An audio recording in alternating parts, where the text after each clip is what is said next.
Hi friends, అందరు ఎలా ఉన్నారు? బాగున్నారా? నేనైతే చాలా బాగున్నాను. మీరందరూ బాగుండాలని కోరుకుంటున్నాను. ఫ్రెండ్స్, ఈరోజు గుంటూరు వచ్చాను. మా సారమ్మకేమో చేతి మీద కాలి మీద చిన్న బొబ్బల్లా వచ్చినాయి. ఆ బొబ్బలేంటో నాకు తెలియట్లేదు. చికెన్ పాక్స్తో తెలియట్లేదు, లేదంటే ఎలర్జీ వల్ల ఏంటో తెలియట్లేదు. ఫుల్ బాడీలో అయితే ఏం రాలేదు, జస్ట్ హ్యాండ్స్కి కాళ్ళ మీద వచ్చింది. నాకు తెలియట్లేదు అసలు ఏమైద్దో ఏంటో అని చెప్పి భయం వేసి ఫస్ట్ హాస్పిటల్ తీసుకెళ్దామని తీసుకొచ్చాను.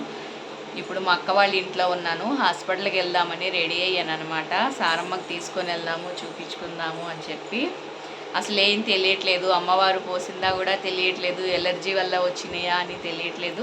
జస్ట్ హ్యాండ్స్కి లెగ్స్కి మాత్రమే వచ్చినాయి, ఫుల్ బాడీలో అయితే ఏం రాలేదు. ఇక్కడ ఫేస్ మీద చిన్న చిన్న గుల్లలు వచ్చినాయి అనమాట. వేడి వల్ల వచ్చిందేమోలే అని చెప్పి నేను దానికి ఆయింట్మెంట్ రాస్తే కాస్త తగ్గింది. చేతి మీద ఏంటంటే వాటర్ బబుల్స్ లాగా వచ్చినాయి అనమాట. మీకు ఒకసారి చూపిస్తాను, చూడండి. పాపకైతే ఇక్కడ వచ్చింది, చూసారా, లైట్గా కనిపిస్తుంది. కాస్త ఆయింట్మెంట్ రాస్తే తగ్గింది. ఇప్పుడేమో హ్యాండ్స్ మీద ఉన్నాయి, చూసారా, హ్యాండ్స్ మీద ఇలా ఉన్నాయి.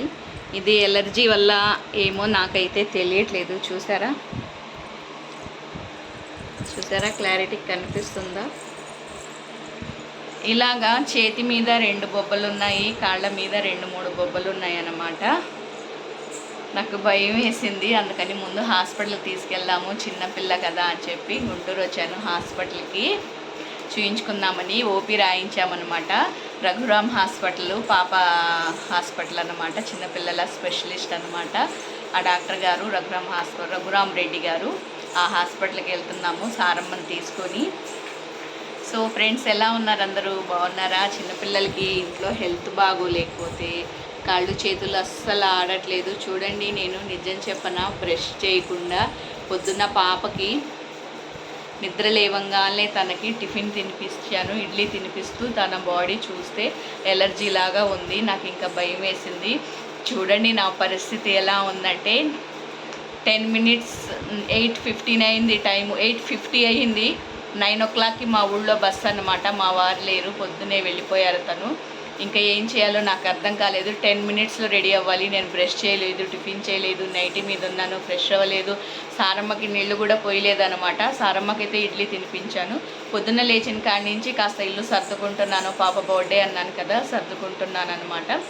ఇంకా పాపను అలా చూసేసరికి నాకు కాళ్ళు చేతులు ఆడలేదు. ఇంకా నేనేం చేయాలో నాకేం తెలియక ఫస్ట్ ఆఫ్ ఆల్ ఏం చేశానంటే, మా అమ్మకు ఫోన్ చేసి చూపించాను. అమ్మకు ఫోన్ చేస్తే ఏమోనమ్మ చికెన్ పాక్స్లా ఉన్నాయేమో అర్థం కావట్లేదు, ముందు హాస్పిటల్ తీసుకురా అంది.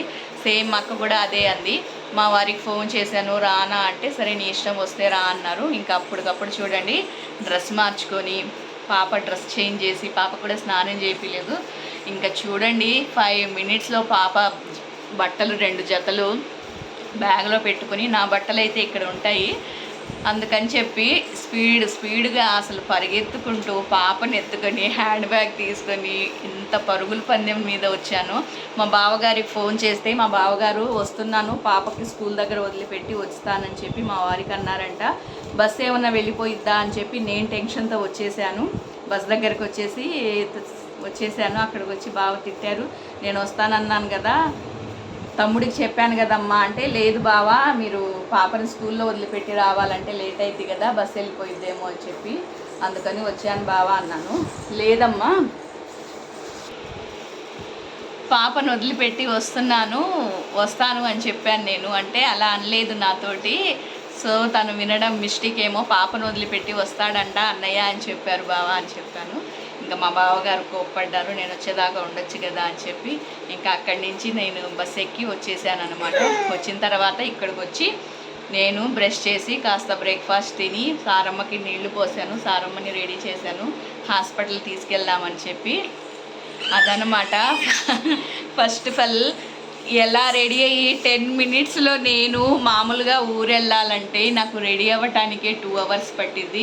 చూడండి, ఇంట్లో పని ఏం చేయలేదు, గిన్నెలు కడగలేదు, ఎక్కడ పని అక్కడ ఉంది. శుక్రవారం రోజు అలాగే ఇంటిని వదిలిపెట్టి పాప కోసము గబా అయితే వచ్చేసాను. చూసారా, చెవిలో కూడా ఏం వేయలేదు, అసలు రెడీ అవ్వలేదు. హడావుడిగా నిద్ర మొహంతోనే ఫేస్ మీద వాటర్ చల్లుకొని వచ్చేసాను. ఫేస్ వాష్ కూడా సోప్ కూడా చేయలేదన్నమాట. ముందు బస్సు వెళ్ళిపోయిద్దేమో, మళ్ళీ నేను గుంటూరు రావటానికి టైం పట్టిద్ది కదా, 1.5 అవర్ పట్టిద్ది అని చెప్పి గబగబా వచ్చేసాను. సో దేవుడి వల్ల బస్ దొరికింది, గుంటూరు అయితే వచ్చేసాము. మా పాప ఓపీ అయితే 47 అంట. డాక్టర్ గారికి కాల్ చేస్తే 12 o'clockకి వచ్చానని చెప్పారు. ఇంకా 1 hour ఆగి వెళ్దాంలే, 1 o'clock వెళ్దామని చెప్పి ఇలాగే ఇక్కడే కూర్చున్నాము అమ్మ వాళ్ళ ఇంట్లో. మీతో ఎందుకో చెప్పుకోవాలనిపించింది, వీడియో షూట్ చేస్తున్నాను ఫ్రెండ్స్. ఇక్కడైతే లైటింగ్ సరిగ్గా లేదు, క్లారిటీ వస్తుందో లేదో తెలియలేదు, అయినా వీడియో తీస్తున్నాను. సో సారమ్మ ఎలా ఉండిద్దో, రేపు ఎలా ఉండిద్దో ఏంటో అని చెప్పి ఈరోజు తీసుకొచ్చాను. ఎందుకంటే ఎల్లుండే కదా సారమ్మ బర్త్డే, అందుకని చెప్పి ముందు పాప హెల్తీగా ఉంటే మంచిది కదా అని చెప్పి తీసుకొచ్చాను. ఎందుకంటే ఆ బొబ్బలు అనేది ఏంటో తెలియట్లేదు ఫ్రెండ్స్ నాకు. సారమ్మ అద్దే అద్దే అద్దే గోల గోల చేస్తుంది ఫ్రెండ్స్. అక్కడ ఫ్యాన్ ఉంది, ఫ్యాన్ పట్టుకుంటానికి వెళ్తుంది. అద్దే అద్దే అద్దే సారమ్మ అద్దే. నాకు అస్సలు మాట వినట్లేదు ఫ్రెండ్స్. ఇప్పుడు చూడండి ఎలా ఏడుస్తుందో, చూడండి ఒక్కసారి చూసారా సారమ్మ ఎలా ఏడుస్తుందో. సో అదనమాట, నేను హాస్పిటల్కి వెళ్ళి డాక్టర్ దగ్గరికి వెళ్ళి చూయించుకొని సారమ్మకి ఏమన్నారో ఏంటో మీకు అప్డేట్ ఇస్తాను. సో అవి ఏం బొబ్బలో ఏంటో కామెంట్ చేయండి, ఓకేనా? ఎవరైనా కొత్తగా నా ఛానల్ వస్తే ప్లీజ్ సబ్స్క్రైబ్ చేసుకోండి, కింద బెల్ బటన్ ఉండిద్ది నొక్కేసేయండి. సారమ్మ okay friends, bye, take care.